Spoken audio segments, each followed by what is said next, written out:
Hello students. Last class में हम लोग ने एनसीईआरटी का चैप्टर 6 जो है लीनियर इनइक्वालिटी स्टार्ट किया था।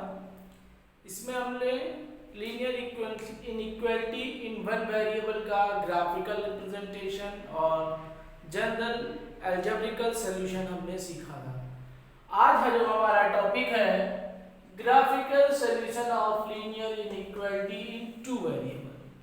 जब टू वेरिएबल में लीनियर इनइक्वालिटी होगी तो उसका सॉल्यूशन हम कैसे करेंगे, क्योंकि जब टू वेरिएबल में इनइक्वालिटी होगी तो उसका सॉल्यूशन सिर्फ अलजेब्रिकली हम नहीं कर सकते हैं। उसका सॉल्यूशन जो है सिर्फ हम ग्राफ के हेल्प से ही निकाल सकते हैं। तो आइए देखते हैं कि किस तरीके से निकाला जा सकता है। जैसे कि मान लीजिए एक जनरल इक्वेशन है हमारा ax plus by plus c greater than or equal to 0 या less than or equal to 0, दोनों चीज़ें हो सकती हैं। अगर इस टाइप में हमारा कोई लीनियर इनइक्वालिटी है तो हम उसको कैसे ग्राफिकली रिप्रेजेंट करेंगे। तो इसका एक तरीका होता है, जैसे मान लीजिए जनरली क्या होता है कि आप जो क्लास 10th में आप लोगों ने लीनियर वेरिएबल इक्वेशन जो पढ़ा था, टू वेरिएबल इक्वेशन का, उसमें आपने ग्राफ ड्रा करना सीखा था। तो जनरली यहाँ पे भी ग्राफ आपको ड्रा करना होता है। बस कुछ छोटी छोटी चीज़ों का ध्यान रखना होता है कि इन इक्वालिटी के साइन का हमें ध्यान रखना है। जैसे कि मान लीजिए लीनियर इक्वेशन, आपका कोई एग्जांपल लेके हम लोग समझने की कोशिश करते हैं। मान लीजिए लिखा हुआ है 3x plus 4y greater than or equal to 0। इसका हमें क्या है, ग्राफिकल रिप्रेजेंटेशन करना है। तो सिंपली जो है, जो हम क्लास 10 में करते थे, पहले कम से कम एटलीस्ट 2 पॉइंट जो है हमें चाहिए होता है जिसके हेल्प से हम ग्राफ ड्रा कर सकें। Greater than or equal to 12, 0 नहीं, तो 3x plus 4y greater than or equal to 12 जो हम लेंगे x y। x की वैल्यू अगर हम 0 पुट करेंगे तो y की वैल्यू 3 हो जाएगी, और y की वैल्यू 0 पुट करेंगे तो x की वैल्यू 4 हो जाएगी। ये हमने क्लास 10th में भी किया है। अब जब इसको हम ग्राफिकली रिप्रेजेंट करेंगे बच्चों, ये हमारा x एक्सिस हो गया, ये y एक्सिस हो गया, ये ओरिजिन हो गया। जैसा कि हम लोग जानते हैं ये 1 2 3 4 5 6, इसी तरीके से ये 1 2 3 4 5 6, ये आपका -1 -2 -3 -4 एंड -5। ऐसे ही नीचे की तरफ आपका -1 -2 -3 इस तरीके से होगा। अब जो हमारे कोऑर्डिनेट हैं, एक कोऑर्डिनेट है 0,3, ये हो जाएगा पॉइंट, ये 0,3 को रिप्रेजेंट करेगा। एक कोऑर्डिनेट है 4,0, ये हो जाएगा पॉइंट। अब क्या करेंगे, इस साइन को देखेंगे। यहाँ पे अगर सिर्फ ग्रेटर देन लगा हुआ है या सिर्फ लेस देन लगा हुआ है तो हम डॉट डॉट लाइन ज्वाइन कर देंगे ऐसे। अगर सिर्फ ग्रेटर देन या लेस देन लगा हुआ है, लेकिन यहाँ पे हम क्या देख रहे हैं, यहाँ पे इक्वल टू का भी साइन लगा हुआ है। तो जब इक्वल टू का साइन होगा तब हम डार्क लाइन ड्रॉ करेंगे। कौन सी लाइन ड्रॉ करेंगे, डार्क लाइन ड्रॉ करेंगे। और जब ये लाइन ड्रॉ करेंगे तो ये हमारा सॉल्यूशन पूरा रीजन जो होगा दो पार्ट में डिवाइड हो जाएगा। चलिए हम इसे मान लेते हैं फर्स्ट रीजन, और लाइन के नीचे वाले पोर्शन को मान लेते हैं सेकेंड रीजन। अब इन्हीं दोनों में से कोई एक पॉसिबल सॉल्यूशन रीजन होगा इस पर्टिकुलर लाइन का। तो क्या करेंगे कि किसी भी एक, जैसे कोशिश ये किया जाएगा कि जहां पे ओरिजिन आ रहा है, जैसे ओरिजिन का जो कोऑर्डिनेट होता है x और y की वैल्यू वो 0 0 होती है। तो ये आपका जो इक्वेशन दिया हुआ है, यहाँ पे x और y की जगह 0 कर दीजिए तो क्या हो जाएगा 3 into 0 plus 4 into 0 greater than or equal to 0, यानी कि 0 plus 0 greater than or equal to 12, यानी कि 0 is greater than or equal to 12। अब जब आप इसको सॉल्व करते हैं और सॉल्व करने पर अगर ये कंडीशन ट्रू आ जाती है तो जिस रीजन से आपने पॉइंट लिया है सॉल्यूशन रीजन वही हो जाएगा, और अगर फॉल्स आ जा रही है तो जिस रीजन से आपने पॉइंट लिया है उसको छोड़ के जो दूसरा रीजन होगा वो सॉल्यूशन रीजन हो जाएगा। तो यहाँ पे 0 इज ग्रेटर देन 12, ये ट्रू है या फॉल्स है? तो यहाँ पे क्या है 0 जो है 12 से बड़ा नहीं होता है, ये फॉल्स है, यानी कि इसका जो सॉल्यूशन रीजन हो जाएगा वो आपका ये हो जाएगा। बस हो गया आपका क्वेश्चन। तो इस तरीके से टू वेरिएबल इक्वेशन का, टू वेरिएबल इनइक्वालिटी का हम सॉल्यूशन रीजन फाइंड आउट करते हैं। आई बात समझ में बच्चों? अब ये आपका जो लाइन ड्रॉ किया जाता है ये फर्स्ट सेकंड कुछ भी हो सकता है, ऐसे भी हो सकता है, ऐसे भी हो सकता है, लेकिन उसी के अकॉर्डिंग जो है हम वैल्यूज लेंगे। अब आइए हम लोग एनसीईआरटी का एनसीईआरटी एक्सरसाइज 6.2 का एक क्वेश्चन कर लेते हैं इसी के ऊपर, फिर आगे बढ़ते हैं। एक्सरसाइज 6.2, एक्सरसाइज 6.2 में क्वेश्चन नंबर 8 दिया हुआ है। क्वेश्चन नंबर 8 है आपका 3y minus 5x 3y minus 5x less than 30। तो वही तरीका होगा, पहले पॉइंट निकालते हैं, कोऑर्डिनेट।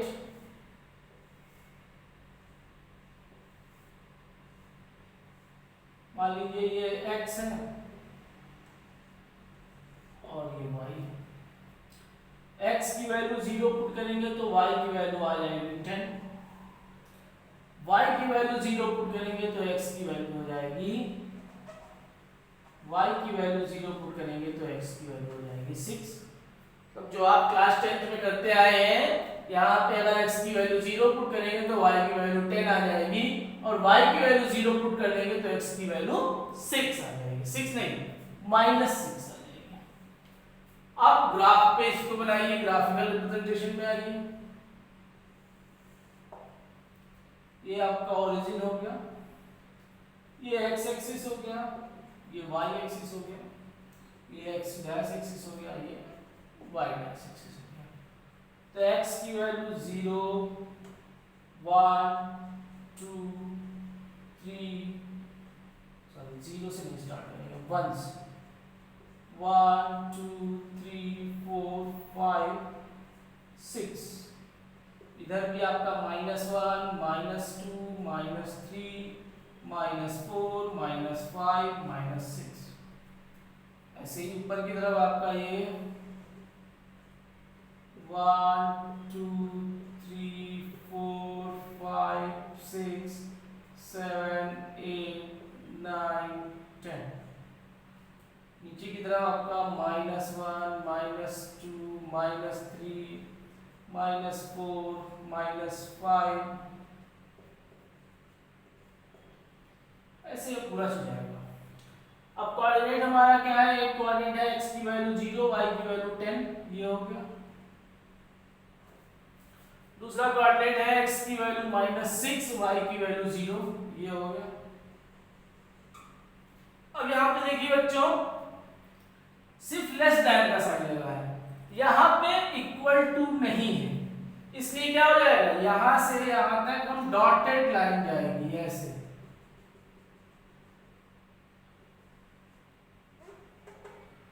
अब क्या हो गया, हमारा सॉल्यूशन रीजन दो पार्ट में हो गया, एक इधर का एक इधर का।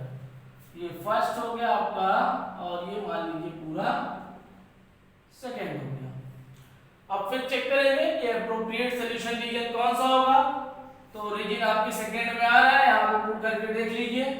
तो 3 × 0 -5 × 0 < 30, यानी कि 0 इज लेस देन 30, मतलब ट्रू है यहाँ पे, क्योंकि 0 30 से हमेशा कम होगा, यानी कि जो सोल्यूशन रीजन है वो सेकंड हो जाएगा, यानी कि ये पूरा ऐसे हम डार्क कर देंगे। तो इस तरीके से ये सोल्यूशन रीजन निकल आएगा। तो बहुत ही आसान है बच्चों, बस आप जैसे क्लास 10th में नंबर लाइन ड्रा करते थे, लाइन ड्रा करेंगे, वो पूरे रीजन को पूरे मतलब हमारा कोऑर्डिनेट प्लेन जो है उसको दो पार्ट में डिवाइड कर देगा, उसी में से किसी एक पॉइंट को हम चेक करेंगे, अगर ट्रू आ रहा है तो जिस रीजन से हमने पॉइंट लिया है वही सोल्यूशन रीजन हो जाएगा, अगर फॉल्स आ रहा है तो जिस रीजन से हमने पॉइंट लिया है उसको छोड़ के जो दूसरा रीजन है हमारा वो सोल्यूशन रीजन हो जाएगा। तो इस तरीके से टू वेरिएबल इक्वेशन का graphically solution, two variable inequality का ग्राफिकल सॉल्यूशन निकाला जाता है।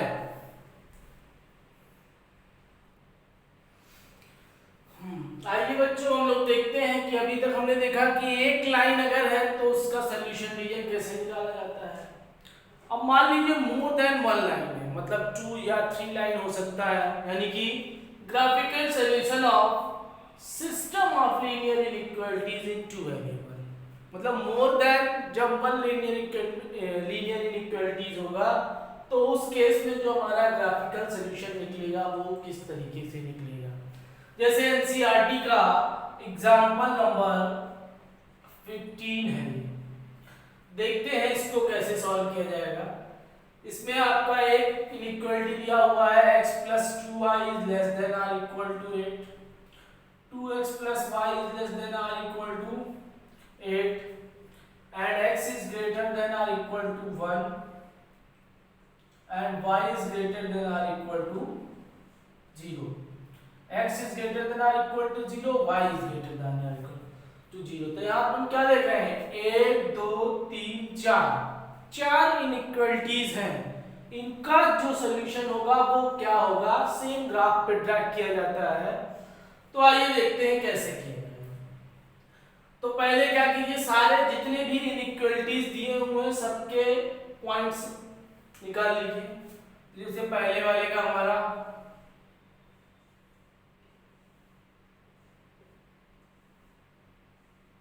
x y,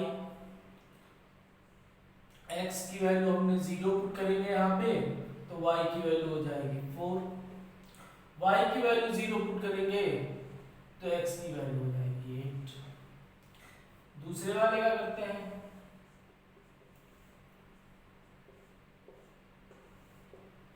दूसरे वाले में x की वैल्यू 0 पुट करेंगे तो y की वैल्यू 8 हो जाएगी, y की वैल्यू 0 पुट करेंगे तो x की वैल्यू 4 हो जाएगी। और जब ये लिखा हो x is greater than or equal to 0 and y is greater than or equal to 0, तो इसका मतलब होता है कि जो सॉल्यूशन रीजन होगा हमारा वो सिर्फ फर्स्ट क्वाड्रेंट में होगा। जैसे कि आप जानते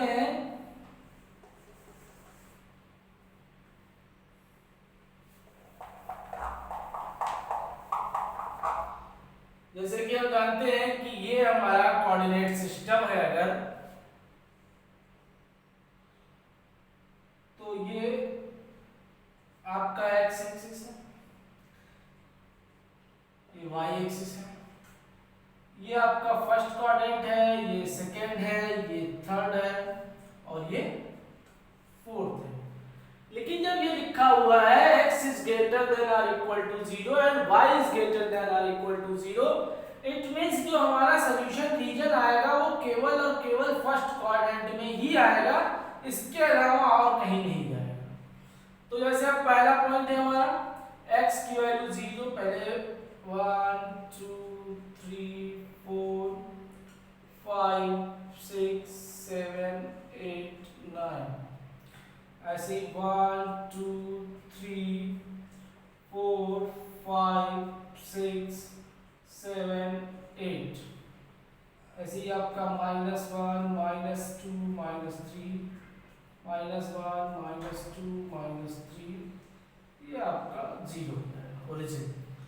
अब पहले लाइन के लिए पहले आप ड्रा कीजिए, तो पहले लाइन के लिए x की वैल्यू 0, y की वैल्यू 4, यानी कि ये पॉइंट हो जाएगा। x की वैल्यू 8, y की वैल्यू 0, यानी कि ये पॉइंट हो जाएगा। अब क्या है, less than or equal to का साइन लगा है, मतलब सॉल्यूशन रीजन जो होगा, मतलब लाइन जो होगी वो डार्क होगी इस तरीके से।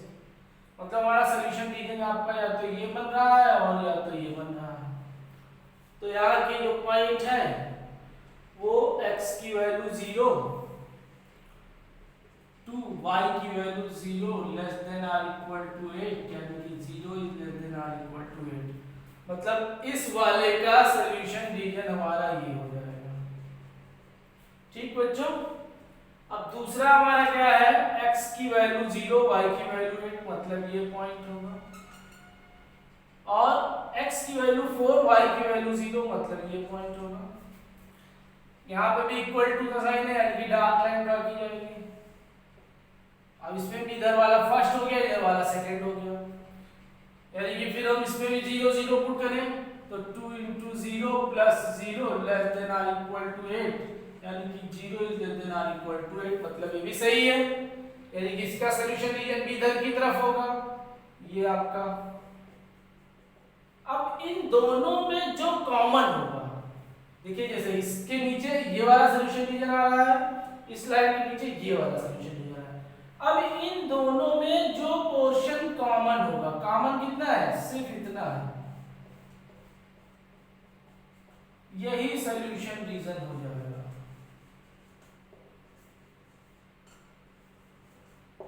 आई बात समझ में? ऐसे ही कितने भी लाइन ड्रॉ किए गए हों, उन सभी का सॉल्यूशन रीजन जो है, जो कॉमन पोर्शन होगा वही सॉल्यूशन रीजन होगा। बहुत आसान है, पहले एक लाइन का आपने ड्रा कर लिया, फिर दूसरे लाइन का ड्रा कर लिया, x is greater than or equal to 0, y is greater than or equal to का 0, मतलब फर्स्ट क्वाड्रेंट में। अब इनमें जो कॉमन पोर्शन आएगा वही सॉल्यूशन रीजन हो जाएगा। बहुत इंपॉर्टेंट चैप्टर है बेटा, क्लास 12 में इसका एप्लीकेशन आपको मिलेगा, और अगर वो आपको नहीं आ रहा है, ये नहीं आएगा, तो वहां आप नहीं कर पाएंगे। और इसके ऊपर 6 नंबर का क्वेश्चन बोर्ड एग्जाम में आता है, तो इसलिए इसे समझना बहुत जरूरी है।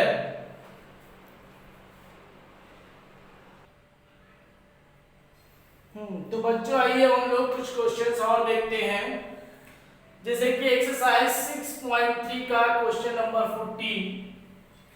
इसका लीनियर सिस्टम दिया हुआ है, जिसमें 4 इक्वेशंस हैं आपके। एक दिया हुआ 3x + 2y less than or equal to 150, दूसरा दिया हुआ है x + 4y less than or equal to 80, तीसरा दिया हुआ है x is less than or equal to 50, y is greater than 0 and x is greater than 0। तो पहले क्या करेंगे, हम इन सब का सॉल्यूशन निकाल लेंगे, मतलब पॉइंट्स निकाल लेंगे।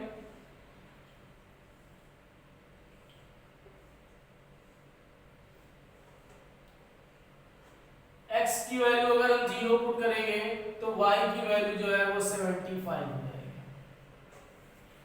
और y की वैल्यू अगर हम 0 पुट कर रहे हैं तो x की वैल्यू 50 हो जाएगी। इसी तरीके से दूसरे में आते हैं।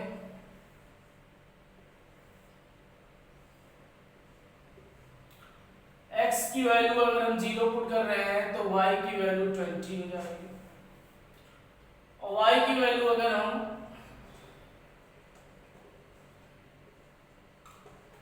y की वैल्यू अगर हम 0 पुट करेंगे तो x की वैल्यू 80 हो जाएगी। तीसरा लाइन जो दिया हुआ है आपका x is less than or equal to 50, मतलब ये लाइन जो है वो y एक्सिस के पैरेलल है। y is greater than or equal to 0 and x is greater than or equal to 0। इसका मतलब ये है कि जो हमारा सॉल्यूशन रीजन होगा इन तीनों लाइन का, वो फर्स्ट क्वाड्रेंट से बिलोंग करेगा। तो हम बनाते हैं फर्स्ट क्वाड्रेंट। पहले ये हमारा 0 हो गया, ये x डैश, ये x एक्सिस, ये y एक्सिस, ये y डैश। अब यहाँ पे क्योंकि हमारे पास नंबर्स बड़े बड़े हैं, इसलिए जो है हम 20-20 का गैप लेके बनाएंगे, या 15-15 का भी गैप ले सकते हैं। 15-15 का ही गैप ले लेते हैं। तो जैसे ये 15, 30, 45,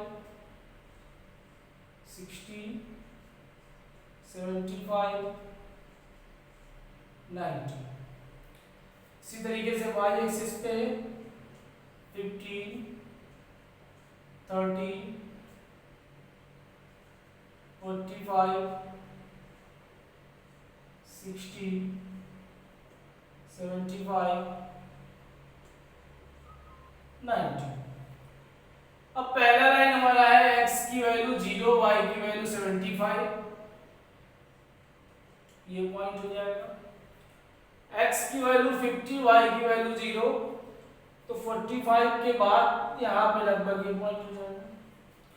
अब इक्वल टू का साइन लगा हुआ है तो हम डार्क लाइन खींचेंगे, ये हो गया। अब यानी सॉल्यूशन लीजिए हमारा ये तो ये हो सकता है या तो ये हो सकता है, जैसे इसे फर्स्ट माना इसे सेकंड माना। पुट करके हम देख लें कि x की value 3 into 0 plus 2 into 0 less than or equal to 150, यानी कि 0 is less than or equal to 150। मतलब सॉल्यूशन रीजन आपका अंदर की तरफ हो जाएगा ये वाला। ठीक है बच्चों, उसके बाद आते हैं दूसरे वाले पे। x की वैल्यू 0 है, y की वैल्यू 20, तो ये हो जाएगा। फिर y की वैल्यू 0 है, x की वैल्यू 80, मतलब यहाँ हो जाएगा। ये हमने ज्वाइन कर दिया। अब इसमें भी सॉल्यूशन रीजन ये है नीचे वाला और ये ऊपर वाला, तो यहाँ पे भी हम 0 0 पुट करके देख लें तो 0 plus 4 into 0 less than or equal to 80, यानी कि 0 is less than or equal to मतलब ट्रू है, मतलब इसका सॉल्यूशन रीजन भी ये अंदर की तरफ आ जाएगा, यानी कि ये क्वेश्चन अभी तक दोनों में कॉमन मिल रहा है। अब तीसरी लाइन है हमारी x equal to 15, x equal to 15 मतलब लाइन हुआ y एक्सिस के पैरेलल, ये लाइन हमने ड्रॉ कर दिया। ये x is greater than or equal to 15 को सॉरी लेस देन और इक्वल टू 15। अब इसमें जो है x की वैल्यू 0 कहीं पे भी हो जाएगी यहाँ पे, तो मतलब ट्रू आएगा। मतलब इन तीनों में जो कॉमन पोर्शन हमें मिल रहा है वो क्या मिल रहा है, ये वाला। तो हमारा जो सॉल्यूशन रीजन हो जाएगा वो ये हो जाएगा। बहुत ही आसान था बच्चों, बस तीनों का आपको क्या कर देना है, ग्राफ ड्रा कर देना है और उन तीनों में जो कॉमन आएगा वही सॉल्यूशन रीजन हो जाएगा। पहले हमने इस लाइन का ग्राफ ड्रा किया, ये वाला, इसका सॉल्यूशन रीजन अंदर की तरफ आया। फिर इस लाइन का ग्राफ ड्रा किया, ये वाला, इसका सॉल्यूशन रीजन नीचे की तरफ आया। फिर x इक्वल टू 15 का ग्राफ ड्रा किया, ये इसका सॉल्यूशन रीजन जो है वो लेफ्ट हैंड की तरफ आया। मतलब टोटल कॉमन पोर्शन ये हमें मिल रहा है, तो ये इसका सॉल्यूशन रीजन हो जाएगा। ठीक है बच्चों, अब आइए हम लोग एनसीईआरटी की एक वर्ड प्रॉब्लम करते हैं जो इनइक्वालिटी पे है। एग्जांपल नंबर 20 दिया हुआ है, बहुत इंपॉर्टेंट क्वेश्चन है। A manufacturer has 600 liter of a 12% solution of acid. How many liter of a 30% acid solution must be added to it so that acid solution contained in the resulting mixture will be more than 15% but less than 18%? कहा जा रहा है कि एक acid solution है 600 litre का जिसमें 12% acid मिला हुआ है। अब क्वेश्चन में ये कहा जा रहा है कि एक दूसरा सॉल्यूशन है एसिड का जिसमें 30% एसिड है, तो इस दूसरे सॉल्यूशन को इस 600 लीटर में कितना मिला दिया जाए जिससे जो हमारा रिजल्टिंग मिक्सचर बन जाएगा उसमें एसिड की जो क्वांटिटी है वो 15% से ज्यादा हो और 18% से कम। तो सॉल्यूशन देखते हैं इसका कैसे किया जाएगा बच्चों। मान लेते हैं let x litre of 30% solution is added, यानी कि अब जो हमारा सोल्यूशन हो जाएगा, पहले कितना था 600, अब हो जाएगा 600 प्लस एक्स। अब ये जो टोटल है, ये जो है, अब जैसे पहले हमारा 600 में 12% एसिड था, एक्स में 30% एसिड है, इनकी जो वैल्यू है वो greater than or equal to 15%। एक इक्वेशन इक्वली आपको ये मिलेगी, और दूसरा कह रहा है यही सेम चीज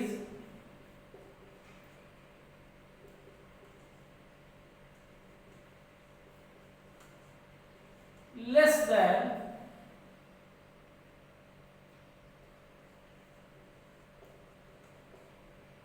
18%।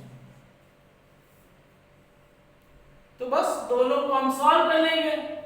देखो एक बार फिर से समझ लो ढंग से कि 600 लीटर सोल्यूशन था, उसमें हमने x लीटर डाल दिया, तो रिजल्टिंग सोल्यूशन जो हमारा हो गया वो 600 प्लस x हो गया।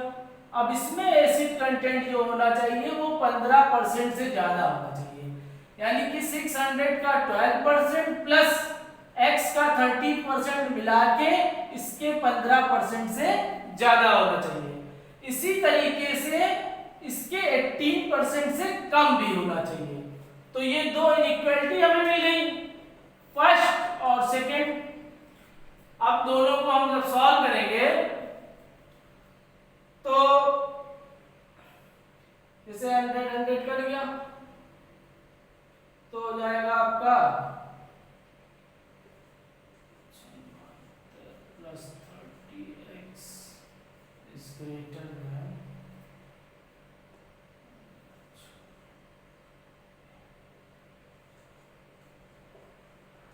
15x। ये ज्यादा है इससे,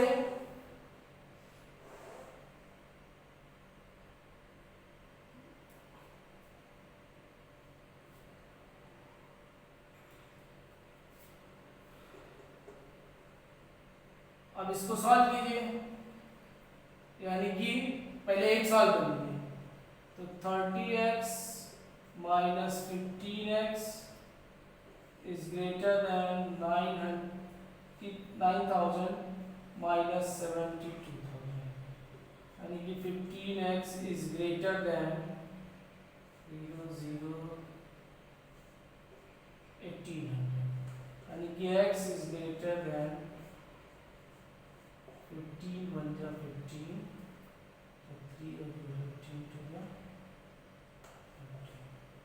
यानी कि x जो है वो 120 लीटर से ज्यादा होगा।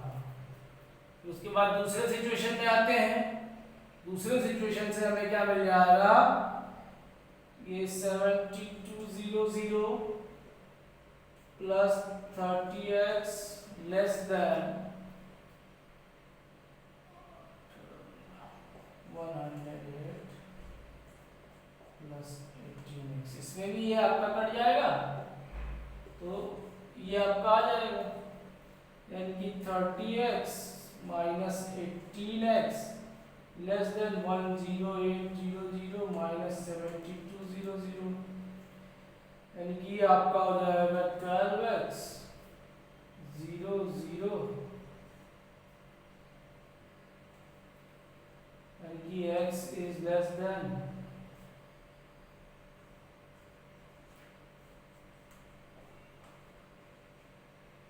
यानी कि x की वैल्यू जो है वो 300 लीटर से कम होनी चाहिए। मतलब जो हमारा सॉल्यूशन हो जाएगा, x की जो वैल्यू हो जाएगी वो आपका x is greater than 120 litre, greater than or equal to 120 litre, और less than or equal to 300 litre. यहाँ पे सबके इक्वल टू का भी साइन लगेगा क्योंकि कम से कम का सिचुएशन है। तो ये आपका आंसर हो जाएगा। सिंपल क्या था, x मान लिया, x लीटर ऐड किया जाएगा, एक बार जो है ग्रेटर देन 5 लीटर से एक इनइक्वालिटी बना ली, एक बार लेस देन 18% से एक इनइक्वालिटी बना दी, दोनों इक्वालिटी को सॉल्व किया तो एक इनइक्वालिटी में x की वैल्यू जो आई वो ग्रेटर देन और इक्वल टू 120 आई, दूसरे इनइक्वालिटी से x की जो वैल्यू आई वो लेस देन और इक्वल टू 300 आई। मतलब ये आपका ये हो गया कि जो x की वैल्यू होगी वो 120 लीटर से ज्यादा होगी और 300 लीटर से कम होगी। मतलब 600 लीटर में अगर हम 120 लीटर से ज्यादा और 300 लीटर से कम डालेंगे तो इसमें एसिड का जो कंटेंट होगा वो 15% से ज्यादा होगा और 18% से कम होगा। तो इस तरीके से इनइक्वालिटी के वर्ड प्रॉब्लम्स भी आप सॉल्व कर सकते हैं। अब बच्चों जो कॉन्सेप्ट आज हमने बताया है इसके बेसिस पे आप एक्सरसाइज 6.3, 6.2 और मिसलेनियस यानी कि अब पूरा चैप्टर 6 आपका कंप्लीट हो गया है। अगर इसके अलावा आपको कोई प्रॉब्लम होती है तो आप पूछ सकते हैं। Thank you class.